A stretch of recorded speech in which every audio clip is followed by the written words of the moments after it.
দিঘি বিধানসভায় নন্দকুমার পৌর গ্রাম পঞ্চায়েতের নরেন্দ্রপুর এলাকায় দুপুরে বাড়িতে আগুন লেগে সর্বশান্ত পরিবার। উল্লেখ্য, আনুমানিক 65 বছর বয়স্ক সৌরভ প্রামাণিক অভাবের জ্বালায় দিল্লিতে স্ত্রী ছেলেকে নিয়ে লোকের বাড়িতে পরিচয় শ্রমিকের কাজ করে। গত দুর্গাপুজোর সময় বাড়িতে বাবাকে রেখে মাকে নিয়ে আবার দিল্লিতে চলে যায় ছেলে। সেখানে কাজকর্ম করে টাকা জমিয়ে তৈরি করেছিল একটি পাকা বাড়ি। পাশের ঘরের বাড়িতে প্রায় 5 লক্ষাধিক টাকার জিনিস ছিল।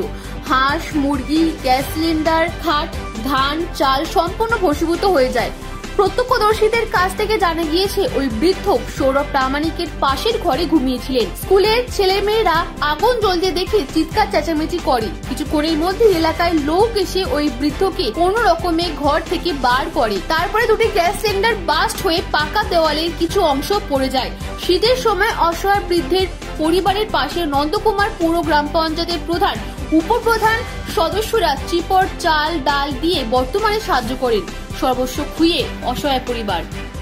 ছিলাম, হঠাৎ দেখি আগুন লেগে গেছে। এইসব আমি কিছু বুঝতেও পারিনি।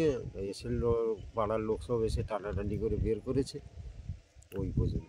আর এই গ্যাস সিলিন্ডার পরে আগুন লাগার পরে ফেটে গেছে। দুটো ফ্রিজ ছিল, সেগুলো সব পুড়ে গেছে। দেওয়ালও ভেঙে গেছে, ইটের দেওয়াল। কত টাকার ক্ষতি হয়েছে মনে হয়?